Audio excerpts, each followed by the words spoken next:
ఆదికాండము 28వ అధ్యాయము 16వ వచనములో యాకోబు నిద్ర తెలిసి నిశ్చయముగా యెహోవా ఈ స్థలమందున్నాడు, అది నాకు తెలియకపోయెను అనుకొని భయపడి ఈ స్థలము ఎంతో భయంకరము, ఇది దేవుని మందిరమే గాని వేరొకటి కాదు, పరలోకపు గవిని ఇదే అనుకొనెను. దేవుడు ఈ మాటలు మన వినికిడిలో ఆశీర్వదించును గాక. ఆమేన్.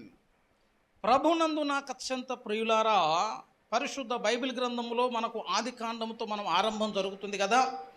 ఆది కాండములో దేవుడు ప్రేమతో తన స్వరూపములో మానవుని సృజించి, మానవుని సృజించి తన పోలికను తన స్వరూపాన్ని దేవుడు మానవుడికి అనుగ్రహించాడు. అది మానవునికి దేవుడిచ్చినటువంటి ఒక ఘనత, ఒక ధన్యత. ఆ ధన్యత ఘనతను మానవుడు కొంతకాలం మాత్రమే కాపాడుకోగలిగాడు. ఏదేను తోట అంటే దేవుడు మానవుడు కలిసి ఉండేటువంటి చోటు. ఏదేను తోట అంటే దేవుని యొక్క నివాస స్థలం. ఏదేను తోట అంటే మానవుడు దేవుడు కలిసి ఉన్నటువంటి ఒక మందిరం. దేవునితో కలిసి ఉండే చక్కని అవకాశాన్ని, ఆ మంచి భాగ్యాన్ని ఎప్పుడైతే ఆదాము పాపము చేశాడో, ఆదాము అవ్వల జీవితాల్లో ఈ కార్యము జరిగిందో, దేవుడు వారిని ఏదేను తోటలో నుంచి వెళ్ళగొట్టినట్లుగా లేఖనాలు మనకు తెలియజేస్తూ ఉన్నాయి. మతము అంటే ఏంటో తెలుసా?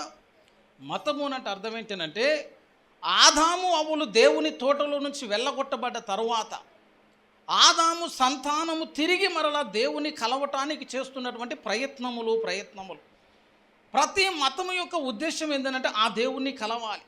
ఎందుకు దేవుణ్ణి కలవాలంటే దేవుడి నుంచి వాళ్ళు ఏమైపోయారు? ఇప్పుడు దూరం అయిపోయారు, వెళ్ళగొట్టబడ్డారు. బైబిల్ చెప్తుంది వారిని ఏదేను తోటలో నుంచి దేవుడు వెళ్ళగొట్టి ఆది కాండము 3వ అధ్యాయము మీరు ఒకసారి గమనించినట్లయితే 23వ వచనములో, దేవుడైన యెహోవా అతడు ఏ నేల నుండి తీయబడెనో దాన్ని సేద్యపరుచుటకు ఏదేను తోటలో నుండి అతన్ని పంపివేయటం మాత్రమే కాదు, ఆ జీవ వృక్షమునకు వెళ్ళే త్రోవలోనికి ఆదాము తిరిగి ప్రవేశించకుండా దేవదూతలను ఏర్పాటు చేశాడు, ఖడ్గజ్వాలలను నిలవబెట్టాడు. ఆదాము దేవుని కలిసే అవకాశము లేదు.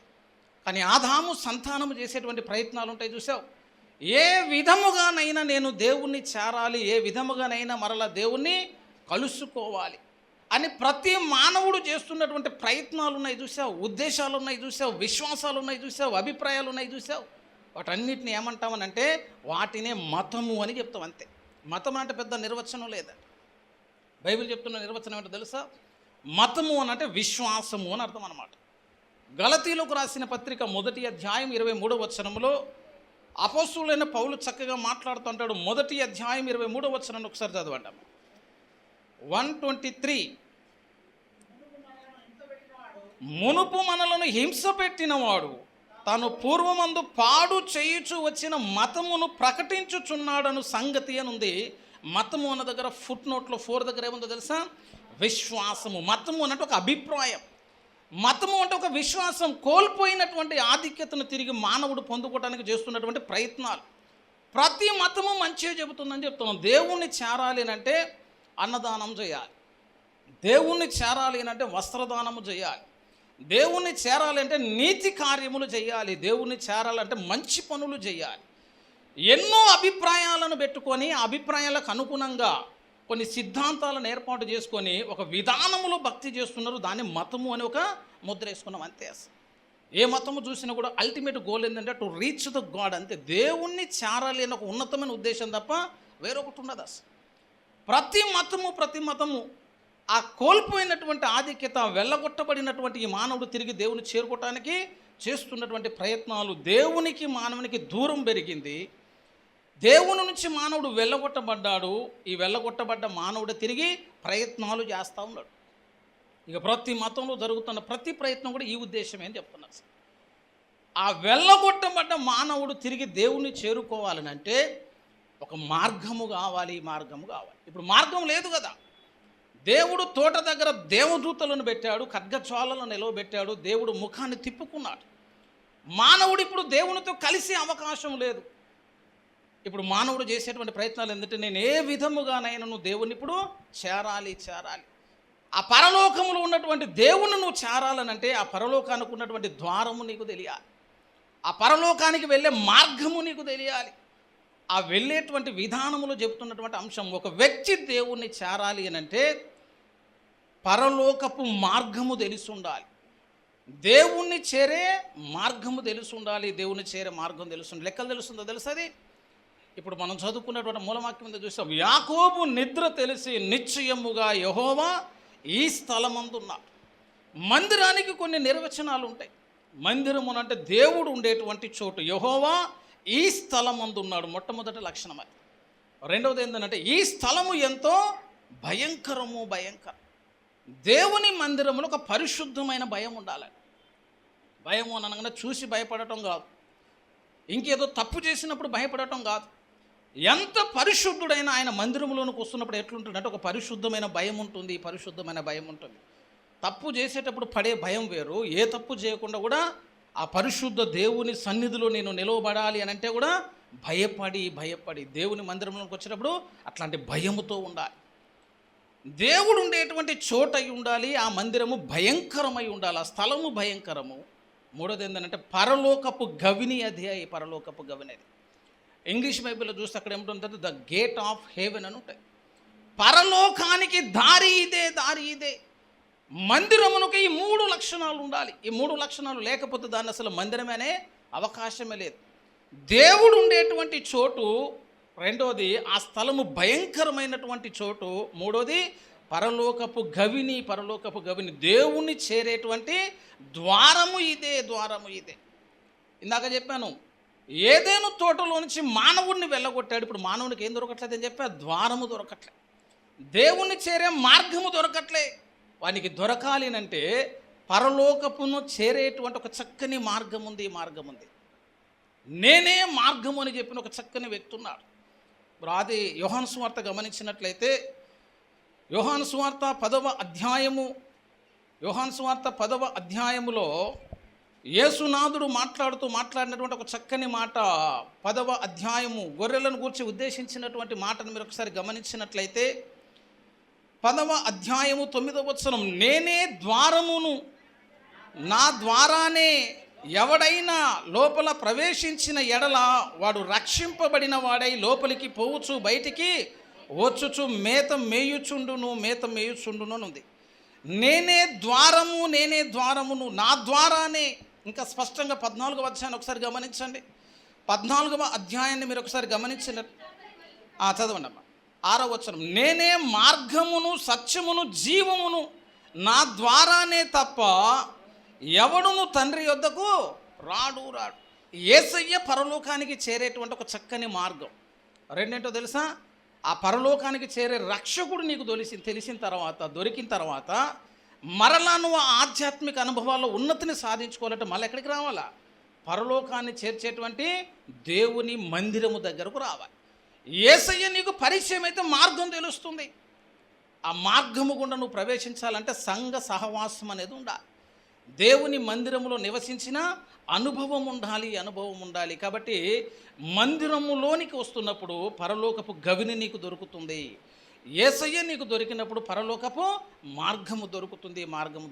మందిరానికి అంత ప్రాముఖ్యత ఉంది. మందిరానికి ఉన్నటువంటి ప్రాముఖ్యత గురించి చెప్పాలి అని అంటే చాలా అంశాలు ఉన్నాయి. మందిరము అంటే ఏంటో తెలుసా? దేవుని సంఘాన్నే మందిరం అని చెప్పిండు దేవుడు. మందిరం అంటే సంఘమే. 1 తిమోతి 3:17 అంటాడు, జీవము గల దేవుని మందిరములో, అనగా దేవుని సంఘములో. కొత్తగా ఏం నిర్వచనం లేదు. మందిరం అంటే సంఘం అని చెప్పి ఇప్పుడు మందిరానికి ఉన్నటువంటి లక్షణాలన్నీ కూడా ఎక్కడ ఉండాలా? ఈ సంఘములో కూడా ఉండాలి. సంఘములో దేవుడు ఉండాలి, సంఘములో పరిశుద్ధమైన భయం ఉండాలి. ఈ సంఘమే దేవునికి పరలోకాన్ని చేరే ఒక మార్గమై ఉండాలి. అట్లనే విశ్వాసి కూడా దేవునికి ఒక మందిరమే. విశ్వాసి కూడా దేవునికి మధ్య 1 కొరింథీ పత్రికలో అంటాడు 3వ అధ్యాయంలో, మీరు దేవుని ఆలయమై ఉన్నారనియు దేవుని ఆత్మ మీలో నివసించుచున్నాడనియు మీరు ఎరుగరా. ఇప్పుడు మందిరం ఎవరట? మనమే దేవుని మందిరం. మనమే మందిరం ఉన్నప్పుడు మనలో ఎవరు ఉండాలి? ఇప్పుడుగా మనలో కూడా దేవుడు ఉండాలి. మందిరానికి ఒక అద్భుతమైనటువంటి ప్రాధాన్యత ఉంది. భక్తులు ఏమంటారు తెలుసా? ఒక మంచి భక్తుడు అంటాడు, ఇప్పుడంతా కూడా లేటెస్ట్ అయిపోయింది కాబట్టి ఎల్ఈడీలో చూసే అవకాశం వచ్చింది. ప్రొజెక్టర్స్లో మనం చూస్తాం. సన్నిధికి రాం, ఇంటికాని ఒక టీవీ ఆన్ చేసిన మనకు అయిపోతుంది అంతే ఆరాధన. ఫుల్ వర్షిప్లో పార్టిసిపేట్ చేసి ఫుల్ ఎంజాయ్మెంట్గా మనం ఫీల్ అవుతాం కదా. ఓ భక్తుడు అంటాడు, చలిమంట కాగుతున్న చిత్రములో నుంచి వెచ్చదనం కలగదట. చలిమంట కాగు ఒక పిక్చర్ ఉంది గోడకి, బాగా చలేస్తుందని చెప్పి అడిగి పోయి చేతులు ఇట్లా రెండు చాపేమనుకు వెచ్చదనం తగ్గుతుందా అండి? తగలదు కదా. అదే తగలదన్నప్పుడు దేవుని సన్నిధిలో ఉన్న వెలుగు, దేవుని సన్నిధిలో ఉన్నటువంటి వేడి నీకెట్లా తగ్గుతుంది అంటాడు. నువ్వెక్కడున్నావు మరి? నువ్వు కూడా అలే బొమ్మ ముందు కూర్చొని ఉన్నావు కదా.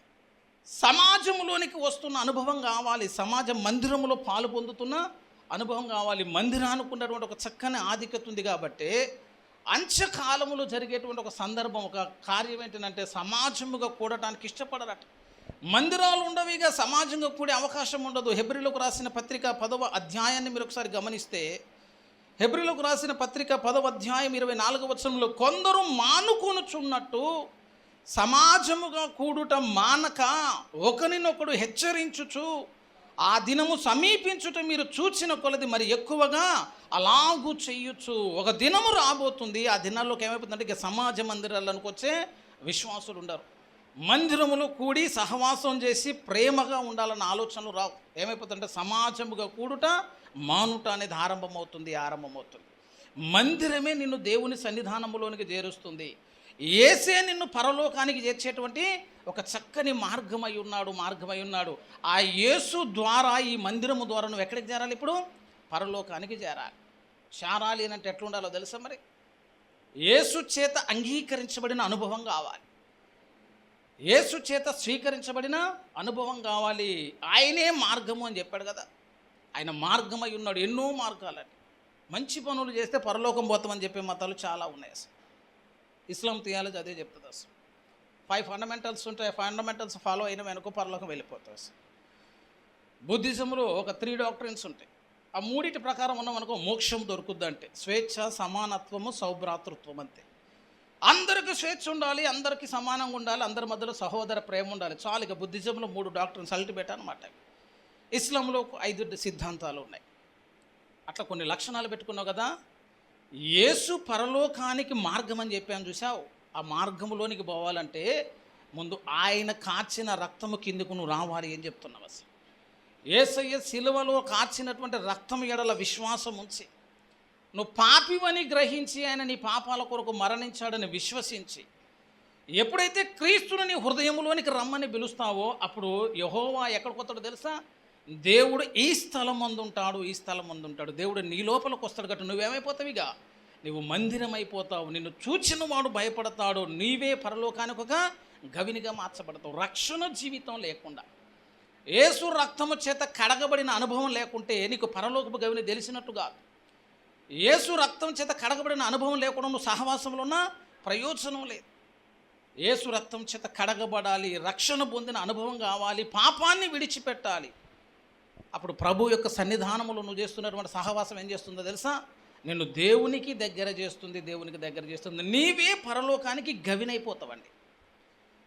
నీవే పరలోకానికి గవిని అంటే అర్థం ఏంటో తెలుసా? బిల్లీ గ్రహం అనే ఒక మంచి భక్తుడు ఉన్నాడు.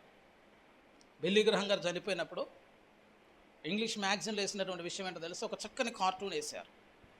ఎట్లుంటుందని అంటే, ఆయన చనిపోయి పరలోకానికి ఎంట్రన్స్ దగ్గర నిలబడ్డాడు. ఆ లోపల కొన్ని లక్షల మంది జనాలు బిల్లీ గ్రహం కొరకు ఎదురు చూస్తున్నారట. ఎవరు వారంతా అంటే చిన్న పక్కన రాసుంటుంది ఇంగ్లీష్లో, మా అందరకు రక్షణ సువార్తను ప్రకటన చేసి క్రీస్తును మాకు పరిచయం చేసినటువంటి పరలోకానికి మార్గం అని ఉందట. ఆయన అంత చక్కగా సువార్త ప్రకటన చేసి బిల్లీ గ్రహం ద్వారా చాలామంది ఎక్కడికి పోయారట? ఇప్పుడు పరలోకానికి చేరుకున్నారు. కాబట్టి నీవు ఒక పరలోకపు గవిని అంతే. అసలు రైనాడ్ బాంకీ గారు ఉన్నారు, కోట్ల మందిని ప్రభువులోనికి నడిపించాం. ఆయన ఒక పరలోకపు గవిని అని చెప్పొచ్చు. వారి ద్వారా నువ్వు ఎట్లా రక్షణ పొందావంటే సాక్ష్యం చెప్పరండి. అయ్యా ఫలానా వారి ద్వారా నేను రక్షణ సువార్తను విన్నాను, ఫలానా వారి ద్వారా దేవుడు నా జీవితంలో గొప్ప కార్యమును జరిగించాడు. పరలోకపు గవినిలాగా మారిపోయిన విశ్వాసులు ఉన్నారంతే. నువ్వు మందిరం అనగానే నీ లోపల దేవుడు ఉండి భయంకరమైతే మాత్రమే కాదు, నీ ద్వారా కొంతమంది ఎక్కడికి చేర్చబడాలి? ఇప్పుడు నీ ద్వారా క్రీస్తు పరిచయం కావాలి, నీ ద్వారా కొంతమంది పరలోకానికి చేర్చబడ్డారన్న ఒక సాక్ష్యము కావాలి. అప్పుడు దేవుడు నిన్నంటాడు, నీవు నిజమైనటువంటి దేవుని మందిరము అని చెప్పి. ఆ లక్షణాలు నీలోకి రావద్దు. అసలు నీ లోపలికి దేవుడు రావాలి అని అంటేనే నువ్వు పాపాన్ని విడిచిన అనుభవం కావాలి. పాపాన్ని విడిచిపెట్టి ప్రభువును హృదయంలోనికి ఆహ్వానించాలి. భయంకరము అన్నాడు. అది ఇంతకంటే భయంకరమైనది ఒకటి ఉంది. ఆ దేవుడు నీ లోపలికి వచ్చి నువ్వు రక్షణ పొందకపోతే తర్వాత ఉన్నటువంటి అగ్నిగుండం ముందు చూసావు, అది నిత్య నరకాగ్ని. అది చాలా భయంకరమైనటువంటి చోటు, యాతన పుట్టించేటువంటి చోటు, వేదనను కలిగించేటువంటి చోటు. మందిరంగా నువ్వు మారిపోతావా? మనం ఆశీర్వదించబడతాం. ఒకవేళ దేవుని మందిరముగా నీ జీవితం లేదే అనుకో, యుగ యుగాలు అగ్నిగుండంలో మనం ఏమైపోవలసిన పరిస్థితి ఉంటుంది, ఆహుతి కావలసినటువంటి పరిస్థితి ఉంటుంది. కాబట్టి ప్రతి విశ్వాసి దేవునికి ఒక మందిరం కావాలి. ప్రతి మందిరము దేవునికి ఒక మందిరములాగా ప్రతిష్ఠించాలి.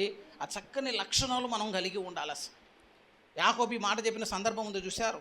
ఒకసారి యాకోబు మాట చెప్పినప్పుడు ఎట్లుందో తెలుసా? ఆదికాండం ఒకసారి మీరు గమనించండి. ఆదికాండం 28వ అధ్యాయంలోనికి మీరు ఒకసారి వచ్చినట్లయితే 28వ అధ్యాయము 14 దేవుడు మాట్లాడుతున్నటువంటి మాట 13 చూడండి. 13 మరియు యెహోవా దానికి పైగా నిలిచి, అబ్రహాము దేవుడను ఇస్సాకు దేవుడైన యెహోవాను నీవు పండుకొని ఉన్న ఈ భూమిని నీకును నీ సంతానమునకు ఇచ్చేదను. నీ సంతానము భూమి మీద లెక్కకు ఇసుక రేణువుల వలెగును. నీవు పడమటి తట్టును, తూర్పు తట్టును, ఉత్తరపు తట్టును, దక్షిణపు తట్టును వ్యాపించెదవు. భూమి యొక్క వంశములన్నీ నీ మూలముగా నీ సంతానం మూలంగా ఆశీర్వదించబడును. ఇదిగో, ఇక్కడ చూడండి 15లో, ఇదిగో నేను నీకు తోడై ఉండి నీవు వెళ్ళు ప్రతి స్థలము యందు నిన్ను కాపాడుచు ఈ దేశమునకు నిన్ను మరలా రప్పించేదను. నేను నీతో చెప్పినది నెరవేర్చు వరకు నిన్ను విడువనని చెప్పాడు. కలలో ఉన్న దర్శనంలో ఉన్నటువంటి వాగ్దానం అది. పెద్ద చక్కని వాగ్దానం తెలుసా? చివరికి అంటాడు, నేను నిన్ను విడువను అన్నాడు. అసలు ఎవరు అనగలుగుతారండి? విడిచిపెడతానే దేవుడు కాదట. ఏమంటాడంటే యాకోబుతో, నేను నిన్ను విడువను, నేను నీకు తోడై ఉన్నాను, నీవు వెళ్ళు ప్రతి స్థలములు నిన్ను కాపాడుచు.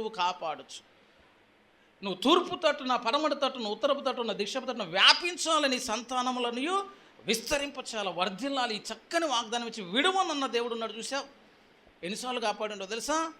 అక్కడ నుంచి మీరు కొంచెం ముందుకెళ్తే లాభాను మాట్లాడతాడు ఒక మాట. లాభాను దగ్గర నుంచి దేవుడు కాపాడుతున్నాడు. ఒకసారి ఆదికాండాన్ని గమనించండి.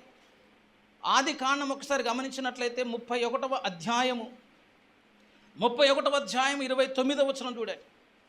మీకు హాని చేయుటకు నా చేతనవును, అయితే ముందు నాన్న, మీకు హాని చేయుటకు నా చేతనవును, అయితే పోయిన రాత్రి మీ తండ్రి యొక్క దేవుడు నీవు యాకోబుతో మంచి కానీ చెడ్డ కానీ పలకకూడదు సుమి, జాగ్రత్త సుమి అని నాతో చెప్పాను. లాబాను కోపంగానే వచ్చిండు, కానీ లాబాను హాని చేయలే. ఎందుకు చేయలేదో తెలుసా? లాబానుతో రాత్రి ఎవరు మాట్లాడిండట?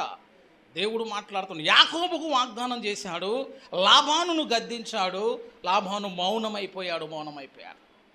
తర్వాత మళ్ళీ యబ్బోకు దగ్గరికి రాగానే ఏషావు మారిపోయాడు. ఏషావు హాని చేద్దామని వచ్చాడు, కోపంతో వచ్చాడు.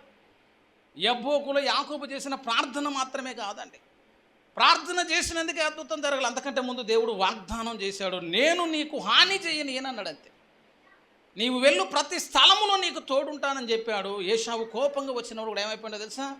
రాత్రికి రాత్రి ఏమైపోయిందో తెలియదు, లాభానుకు రాత్రి ఏమైపోయిందో తెలియదు. పొద్దునంతా కోపంగా యాకోబుని ఏదో చేయాలని అనుకున్నాడు. తెల్లారుగానే సమాధానం దొరికేసి దేవుడు గద్దించాడని చెప్తున్నది. అసలు మంచి మాట్లాడొద్దు, చెడ్డ మాట్లాడొద్దు, ఎందుకంటే యాకోబు దేవుడు ఆయన అని చెప్పిండట. అంతే, అసలు లాభాను మౌనం అయిపోలే.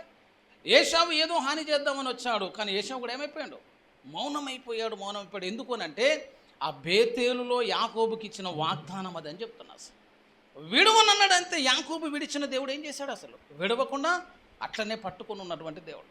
కాబట్టి పట్టుకుంటే నిన్ను పట్టుకునే దేవుడు కాదని. యాకోబు దేవుడు ఎటువంటి వాడు అంటే నీకు చెప్పేటువంటి దేవుడు, నేను నిన్ను విడవను అనేటువంటి చక్కని దేవుడు. కాబట్టి అప్పుడు ఆయన ఆ స్థలానికి బేతేలని పేరు పెట్టాడు. ఆ దేవునికి మందిరము అనేటువంటి ఒక అర్థం వచ్చేటువంటి ఒక చక్కని నామకరణం చేశాడు. కాబట్టి మందిరం అంటే చాలా ప్రాముఖ్యత, మందిరం అంటే చాలా లక్షణాలు ఉండాలి. కొంతమంది అంటారు ఇంటికాడ చేసుకోవచ్చు కదా అంటారు, మంచి మాట కాదు. ఇంత ఎండ కొడుతుంది, ఇంత చికాకుంది, ఈడికి వచ్చి ఎందుకంటే ప్రార్థన ఆడ చేసినా మంచిదే కదా అంటాం. కొత్త విషయాలు మాట్లాడతాం. ఎక్కడైనా ప్రార్థన చేసుకోవచ్చు, ఎక్కడ ప్రార్థన చేసుకున్న దేవుడు వింటాడనే మంచి మాట కాదు. ఇది పెద్ద చక్కగా ఉంది, చెప్పుకోవడానికి కూడా ఉందిలే. కానీ మందిరము అంటే ఏంటో తెలుసా? యెహోవా ఈ స్థలం మందు ఉన్నాడు అని అన్నాడు. అంతే. మరి తెలియదా యాకోబుకి అంతటున్నాడని యాకోబుకు తెలిసి కూడా ఏమన్నాడంటే మళ్ళీ ఈ స్థలం మందు దేవుడు ఉన్నాడు అని చెప్పగలిగా. మొదటి సమూయేలు గ్రంథం చూస్తే హన్నా ఉంది. హన్నా ఏటేట షిలోహులోనికి వెళ్ళి షిలోహులో దేవుని సన్నిధానంలో ఏం చేసిందట? ప్రార్థన చేసింది. అప్పుడు యెహోవా ఆమెను జ్ఞాపకము చేసుకొనెనని ఉంది. అసలు ఇంటికాడ చేసినప్పుడు కాదు, ఆమె ఎక్కడ చేసిందట? మందిరములోనికి వచ్చి దేవుని సన్నిధానంలో తన హృదయమును ఎప్పుడైతే కుమ్మరించిందో అప్పుడు దేవుడు ఒక అద్భుతమైనటువంటి గర్భఫలమును దేవుడు హన్నాకి ఇచ్చినట్లుగా లేఖనాల్లో మనకు కనిపిస్తుంది. అసలు మందిరం లోపలికి వస్తే ఆశీర్వాదం కాదండి. మందిరం బయట ఉన్న దీవించబడ్డ వాళ్ళు ఉన్నారు తెలుసా. మందిరం బయట ఉండి దీవించబడ్డ అంటే చాలా ఆశ్చర్యం. అసలు అపోస్తుల కార్యం 3వ అధ్యాయం. పగలు ఇంచుమించు 3 గంటలకు ఆరాధన సమయం అట. అసలు పగలు ఇంచుమించు 3 గంటలకు ఆరాధన సమయంలో ఫస్ట్ గుడికి ఎవరు వస్తారు మీరు చెప్పాలి. ఇప్పుడు అసలు ఫస్ట్ గుడికి ఎవరు వస్తారండి? అయ్యగారు వస్తాడా? అయ్యగారు రారు, విశ్వాసులు రారు. అపోస్తుల కార్యము 3వ అధ్యాయంలో మొట్టమొదటి వచ్చే విశ్వాసి ఒక్కడు ఉన్నాడు ఆడ. చూడండి, ప్రార్థన కాలమున పేతురు యోహాను దేవాలయమునకు వెక్కి వెళ్ళుచు ఉండగా పుట్టినది మొదలుకొని కొంటివాడైన ఒక మనుషుడు మోసుకొని పోబడుచుండెను. వాడు దేవాలయములోనికి వెళ్ళువారిని భిక్షం అడుగుటకు కొందరు ప్రతి దినము వానిని శృంగారమును దేవాలయపు ద్వారమునొద్ద ఉంచుచు వచ్చి. వాడు ఎప్పుడు వస్తాడో తెలుసా? ఫస్ట్ వస్తాడు అన్నమాట. ఎందుకు ఫస్ట్ వస్తాడు అంటే పోయేటోడు అందరిని అడగాలిగా. అందరు వచ్చినాక పోయినానికి వాడికి ఎవడు ఎత్తాడండి ఇక డబ్బులు? ఎవడేయడు. పోనీ 2 కాళ్ళు ఉన్నాయంటే లేవు. 2 కాళ్ళు లేకుండా వాడు గుడి ముందు వచ్చి ముందు కూర్చుంటాడు అట. వచ్చేటోళ్ళందరిని అడుగుతున్నాడు, మళ్ళీ పోయేటోళ్ళందరినీ కూడా అడిగే అవకాశం ఉంటుంది. 2 రకాలుగా లాభం ఉంటుందని చెప్పి కొందరిని మాట్లాడుకొని, వాడిని కాళ్ళు లేవు కాబట్టి హెల్పర్స్ ఉన్నారట. ఆ హెల్పర్స్ తెచ్చి పొద్దున్నే వాడిని అక్కడ పెట్టాలి. టైం ఎంత అని చెప్పిన అక్కడ పగలు ఇంచుమించు 3 గంటలు. నువ్వైతే లేవను కూడా లేవు నాకు తెలిసి. ఆ గుడొద్దు ఆరాధన వద్దని ఇంటికైనా పంటవ. 3 గంటలకు వీళ్ళు వచ్చేసరికి ముందెవరు కూర్చొని ఉంటారు అట? వాడు కూర్చొని ఉన్నాడట. అంతే. 1 రోజు చూసే, 2 రోజులు చూసే, 3 రోజులు చూసే. పేతురు యోహాను వాడిని చూసిన తర్వాత మనకు ఆశ్చర్యం అనిపించిందండి. ఏమనిపించిందో తెలుసా? అసలు 3 గంటలకు ముందే వచ్చి ఆడ కూర్చునే సిద్ధపాటు ఉంది చూసావు. అది చూసి వాళ్ళకి చాలా నచ్చి వాని వైపు తేరి చూచి ఒకసారి చూడండి 3వ అధ్యాయము చూడండి 6వ వచనం. అంతటా పేతురు వెండి బంగారములు మా యొద్ద లేవు కానీ నాకు కలిగినదే నీకు ఇచ్చుచున్నాను. నజరేయుడైన యేసు నామమున నడువుమని చెప్పి వాని కుడి చెయ్యి పట్టుకొని లేవనెత్తిన. వెంటనే వాని పాదములు చీలమండలు బలము పొందెను. వాడు దిగ్గున లేచి నడిచెను. ఎందుకు లేపారో తెలుసా? వానిలో ఒక పద్ధతి కనిపించింది. 4 చూడండి. పేతురు యోహానును వానిని తేరి చూచి మా తట్టు చూడమని వీళ్ళ కళ్ళలో కూడా పడిపోయిందట. వీళ్ళు వచ్చినప్పుడు కనబడుతుండు, పోయేటప్పుడు కనబడతారు. వాళ్ళు అనుకున్నారన్నమాట, అసలు కడుపు కొరకే ఇంత భక్తి చేస్తున్నాడు కదా, కడుపు నింపుకోవడానికే ముందొచ్చి కూర్చుంటాడు, కడుపు నింపుకోవడానికి ముందు వస్తాడు. అసలు ఇట్లాంటి వాడికి నిజమైన దేవుడు తెలిస్తే ఇంకా ఆశ్చర్యం అని చెప్పి ఒక అద్భుతం చేశాడు అంతే. వాడు చీల చీలి లేచి గంతులేసి దేవాలయంలో అప్పుడు పోయిండట. అసలు నేను అడుగుతాను, మరి లోపల ఉన్న వాళ్ళు అందరూ ఏం చేస్తారని? లోపల ఉన్న వాళ్ళకి అద్భుతం కావాలి, ఎక్కడున్నోడికి అయింది? బయట ఉన్నోడికే అంత అద్భుతం చేశాడు దేవుడు. అసలు ముందు కూర్చున్నోడికే అంత దీవెన ఉంటే, లోపలికి వెళ్ళి అంత దీవించబడితే ఇంకా అసలు ఇంకెంత ఆశీర్వాదం ఉండాలని చెప్తున్నాం. దేవుని మందిరములో జీవించుట, నివసించుట ఒక ధన్యత అని చెప్తున్నా. కొరాహు కుమారులు కానీ దావీదు కానీ అనేటువంటి మాట ఏంటో తెలుసా? నీ దేవుని మందిరములో నివసించువారు ధన్యులు అంటాడంతే. దావీదు మందిరం గురించి మాట్లాడుతాడు. దుప్పి నీటి వాగుల కొరకు ఆశపడినట్లు దేవా నీ కొరకు నా ప్రాణము ఆశపడుతుంది. కొరహు కుమారులు నీ మందిర ఆవరణములను చూడవలనని నా ప్రాణము, శరీరము, హృదయం ఎంతో ఆశపడుచున్నది. మందిరం కావాలని కొరహు కుమారులు మాట్లాడుతున్నారు. దావీదు కూడా మాట్లాడుతున్నాడు. ఆ చక్కని అనుభవాన్ని మనం కూడా ఏం చేయాలంటే కలిగి ఉండాలి అని చెప్తాను. అసలు ఎప్పుడు వస్తుంది ఆ అనుభవం అని అంటే, నువ్వెంత చక్కగా మందిరాన్ని అయినా కట్టుకో. నేను లాస్ట్ మాట చెప్తాను. ఇప్పుడు నువ్వెంత మంచి మందిరాన్ని అయినా కట్టుకో, ఎంత ఉన్నతమైన మందిరాన్ని అయినా కట్టు, అది మందిరం అని ఎప్పుడో పిలువబడుతుందనంటే దానిపైకి ఒక మేఘము రావాలని చెప్తున్నా. ప్రత్యక్ష గుడారంలో మోషే దేవుణ్ణి చూచిన తర్వాత, బెసలేలు మీదకి దేవుని ఆత్మ వచ్చిన తర్వాత, బెసలేలు వస్తువులన్నిటిని చెక్కిన తర్వాత, దేవుడు చెప్పిన పద్ధతిలో వాటన్నిటిని అమర్చిన తర్వాత మోషే ఒక ప్రార్థన చేసింది అంతే. అప్పుడు ఏం జరిగిందో తెలుసా? మోషే ఎప్పుడైతే ప్రార్థన చేశాడో అప్పుడు ప్రత్యక్షపు గుడారము పైకి మేఘము గమ్మింది. చివరి మాట చూడండి, అది ఒకసారి చదవండి. నిర్గమాకాండము చివరి అధ్యాయాన్ని ఒకసారి చూస్తే, కొంచెం ముందు నుంచమ్మా, నిర్గమాకాండము చివరి అధ్యాయము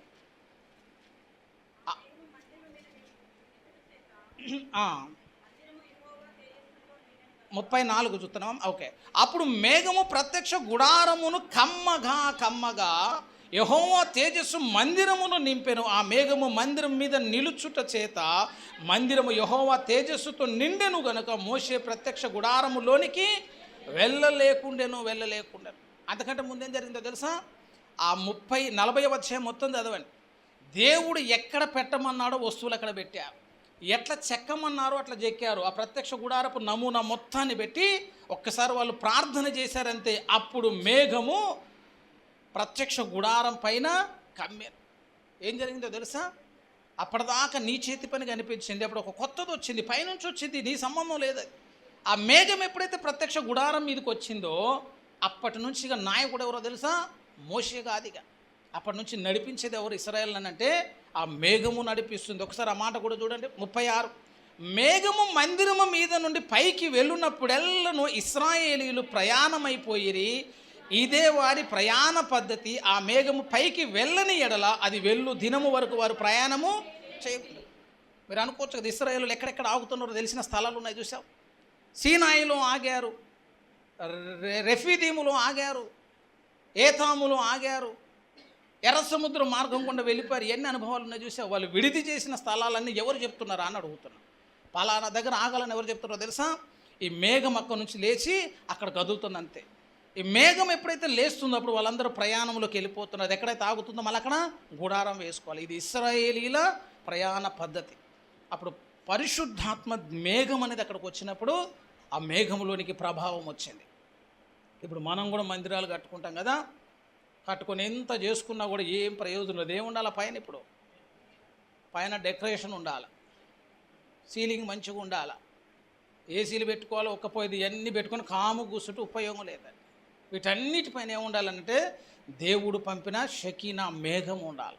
ఆ మేఘం వచ్చినప్పుడు ఏమవుతుందంటే ఉద్యమం వస్తుంది. ఆ మేఘం వచ్చినప్పుడు అద్భుతాలు జరుగుతాయి. ఆ మేఘం వచ్చినప్పుడు ఆత్మల కార్యము జరుగుతుంది. ఆ మేఘం వచ్చినప్పుడే ఇది పరలోకపు గవిని అవుతుంది అని చెప్తాను. అప్పటిదాకా గవినిగా అది గవిని కావాలంటే నిత్యము ప్రార్థనలు జరగాలి, ఆత్మల కొరకు వేదన పడాలి, కన్నీరు గార్చి ప్రార్థించే విశ్వాసులు కావాలి. దేవుని కృప వల్ల పోయిన సంవత్సరానికి ఈ సంవత్సరం చాలా ప్రార్థన చేశారు సంఘం. అయితే పొద్దున్నే లేచి వాళ్ళు చేస్తున్నటువంటి ప్రార్థన ద్వారా నిజంగా ఒక మేలైంది, ఒక దేవుని అయిందని చెప్తున్నారు. ఎంత చక్కని దేవుని అన్నట్టు 4ంటికే లేచి 6ంటి దాకా చేస్తున్నారు. అసలు చూసే కన్నులు ఉంటే ఖచ్చితంగా ఒక మేఘం కనబడుతుంది. ఇక కళ్ళు కానరాను అయితే మనం ఏం చేయలేములే, కానీ మేఘం కనబడుతుంది. ఎప్పుడు కనబడుతుందంటే అంత ప్రార్థన చేస్తున్నారు కాబట్టి. ఎవరి కొరకు తెలుసా? మళ్ళీ చేసేది కుటుంబాల కొరకు మాత్రమే కాదు, ఉన్నటువంటి సంఘంలో అందరి కొరకు చేస్తారు. రక్షణ లేని వారికి రక్షణ రావాలని చేస్తున్నాం, పిల్లలు లేని వారికి పిల్లలు కావాలని. వారి అవసరతే మన అవసరం అనుకుంటే పొద్దున 4ంటికి లేచి ఎవరు చేస్తారు? మీ ఇంట్లో కూడా చేయరు నాకు తెలుసు. అసలు చక్కగా అట్నే పండుకుని ఉంటారు వాళ్ళు. ఆ ప్రార్థన అంతా దేనికంటే పైన ఒక మేఘాన్ని కట్టుకోవాలని, దేవుడి యొక్క సన్నిధి మన మీద పడాలని. అటువంటి మేఘం ఒక్కటి ఉంటే చాలు, ఎవరు ఉండాల్సిన పని లేదని. ఆ మేఘమే ఇశ్రాయేలును నడిపించినట్టు ఆ పరిశుద్ధ మేఘము కొరకు మనం చేస్తున్నటువంటి ప్రార్థన చూసాం. అదే దేవుని యొక్క గొప్ప ఆశీర్వాదం అవుతుంది. కాబట్టి నేను మూసేస్తున్నా, మందిరానికి వెళ్ళే అలవాటు చేసుకోండి. కొంతమందికి అసలు మందిరానికి వెళ్ళే అలవాటు ఉండేది, చాలా చెడ్డ అలవాటు. మందిరానికి వెళ్ళేటువంటి ఒక మంచి లక్షణం ఉండాలి. నువ్వు ఎట్లున్నా బాధ కన్నా ముందు ఎక్కడికి పోవాలంటే గుడికి పోవాలి. ఆదివారం దేవుని సన్నిధానంలోనికి వెళ్ళి దేవుని సన్నిధానంలో నువ్వు ఎప్పుడైతే ప్రార్థన చేస్తావో అప్పుడు దీవించబడతావు. చివరి మాట చెప్పి నేను ముగిస్తా. దేవుని సన్నిధిలో ఉన్నటువంటి ప్రజెన్స్ ఎంత గొప్పగా ఉంటుందో చెప్తా. మందిరంలోనికి వెళితే జరిగేటువంటి ఒక గొప్ప అద్భుతం ఏంటంటే దానికి హెబ్రోను సంఘం ఒక సాక్ష్యం అని చెప్తున్నా. 10 మంది ప్రార్థన చేసే దగ్గర నువ్వు కూర్చున్నవే అనుకో, ప్రభావం నిన్ను తగులుతుంది అని చెప్తున్నా. భక్సింగ్ గారి జీవిత చరిత్ర చదవండి, బ్యాక్గ్రౌండ్ లేదు. భక్సింగ్ గారికి ఎవరు క్రిస్టియన్ బ్యాక్గ్రౌండ్ ఉన్నాడు కాదు, ఇంకో బ్యాక్గ్రౌండ్ ఉంది. ఆయనకి ఏం బ్యాక్గ్రౌండ్ తెలుసా? భయంకరమైనటువంటి క్రీస్తు ద్వేష. ఆయన క్రీస్తు అంటే ఇష్టం లేదు, క్రైస్తవులు అంటే ఇష్టం లేదు. చదువుకున్నటువంటి స్కూల్లో 5 సంవత్సరాలు చదివినా కూడా క్రైస్తవులు ఉన్న వైపు తిరగలేదట. అటు హాస్టల్ పిల్లలు ఉంటారు క్రైస్తవులు అంటే ఆ వైపు మొహం కూడా తిప్పలేదట. ఒక మంచి బహుమానం వచ్చిందట, బైబిల్ అయితే బైబిల్ మొత్తం చింపి అట్టముక్క దాచుకున్నాడు అట. అంత ద్వేషం. అట్లాంటోడు కెనడాలో ఒక అద్భుతం జరిగింది. అందరూ ప్రార్థన చేస్తుంటే మొహమాటానికి పోయినట్టు ఆడికి. అంతే, నేను ఎందుకు తక్కువ అనేసి. వాళ్ళందరూ ప్రార్థన చేస్తున్నారు కదా, ఆయన ఉద్దేశం ఏంటంటే తెల్లోళ్ళ కంటే మేము ఎందులో తక్కువ కాదని నిరూపించాలి. అంతకంటే ముందు పబ్బులకు పోతే వాళ్ళతో పాటు పబ్బులకు పోయాడు. అంతకంటే ముందు వాళ్ళు పోయి సిగరెట్ తాగితే అంతకంటే పెద్ద సిగరెట్ తాగి. బక్సింగ్ గారి దగ్గర ఏముంటుందంటే తెలుసా, యాస్ట్రే ఉంటుందట, చాలా కాస్ట్లీ గ్లాస్ యాస్ట్రే. అంతకు ఎందుకు కొనమంటే మంది కొద్ది లెవెల్ ఎక్కువ కనబడాలన్నట్టు. సిగరెట్ తాగిండు, మందు తాగిండు, లగ్జరీ లైఫ్. దొంగ లెక్కలు అన్నీ రాసిండ్రు వాళ్ళ నాన్నకు తెలియకుండా. 10,000 అయ్యే దగ్గర 20,000 అని చెప్పి పాపం నాన్నకు తెలియదు కదా, అన్ని డబ్బులు పంపిస్తే రంగురంగులు బట్టలు వేసుకొని వాళ్ళకంటే ఎందులో తక్కువ కాదు అని అన్నిట్లో గెలుద్దామని పోయింది అంతే. సాయంత్రం ఒక ప్రార్థన జరుగుతుందని చెప్పారట అంతే. అసలు అక్కడికి మాత్రం నేను ఎందుకు రాగలను, మీరందరూ పోతే నేను రాలేనని పోయిండట. మరి పోయినోడు అరవకుండా ఉండొద్దు, వాళ్ళతో కలిసి కూర్చున్నారు. సరే కూర్చుని అరవకుండా ఉండొద్దు, వాళ్ళు మోకరించారట. మరి అట్లా ఉండొద్దు, వాళ్ళందరూ మోకరిస్తే నేనేం తక్కువ అనుకున్నాడట. ఫస్ట్ వాళ్ళు మోకరించగా నేను కొద్దిగా అసహనం అనిపించింది. అక్కడ దాకా బాగా పోరాటం చేశాను. వాళ్ళు ఎప్పుడైతే మోకరించారో లేచి వెళ్దామని ఇటు తిరిగేసరికి ఇటో కామ మోకరించిందట, ఇటు వెళ్దామనేసరికి ఇటో కామ మోకరించిందట. అందరూ ఈయనను చూసేసరికి ఇబ్బంది అనిపించింది. బట్ ఈయన కూడా మోకాలేసి ఇక అందరూ ఏదో స్తోత్రం అనుకుంటే వాళ్ళ ప్రార్థన వాళ్ళు చేస్తుంటే ఇటుకు ఏం చేయాలి అర్థం కలుపుసుకుని అట్నే ఉన్నాడు అంతే. ఇక 10 మంది పరిశుద్ధుల మధ్యలో ఉన్నాడంతే. పరిశుద్ధాత్మదేవుడు బక్సింగ్ గారి మీదకి వచ్చిందని చెప్తున్నారు. బలమైనటువంటి శక్తి వచ్చింది. ఆయన అంటున్నాడు, నేను పాపిని ఒప్పుకొని మారు మనసు పొంది రక్షణ పొందండి. అది పునాది. 10 మంది ప్రార్థన చేసే దగ్గర ఉంటే ఒక పాపి ఏమైపోయింది, అసలు రక్షణ పొందిండు. క్రీస్తును ద్వేషించేవాడు ప్రభువును రక్షకుడిగా అంగీకరించాడు. ఇంటికి వెళ్ళాడు, బైబిల్ తెచ్చుకున్నాడు, చదివేశాడు. చదువుడు అంటే ఇక నీలాగా నాలాగా సంవత్సరం చదవడు. మన వాళ్ళందరూ పొదుపుగా చేస్తారు. డబ్బులు ఎంత పొదుపో బైబిల్ కూడా అంతే పొదుపు. చదవమంటే రోజుకు 2 అధ్యాయాలు ఎవడు చెప్పిండు అసలు. అట్ట చదివితే సంవత్సరం అయిపోయింది అట. తిండి కూడా అట్నే తినరాదు, మరి రోజుకు 2 ముద్దలు తినరాదు అంటే అట్ట తినం. 7 రోజుల్లో చదివేసిండు, వారం రోజుల్లో చదివేసిండు అంతే. చదివిన ఆకలి తీరట్లే, కొత్త నిబంధన తెచ్చుకుని దాన్ని చదివేసి ఆశతోటే చదువుకున్నారు అంతే. ఆశ ఉండొద్దు అట్లా. ఎట్లా రక్షణ పొందినట్టు ఏం సాక్ష్యం అది అసలు.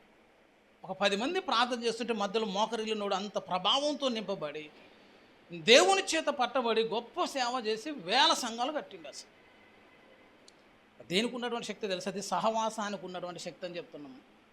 సహవాసానికి ఉన్నటువంటి బలం అట్లాంటిది.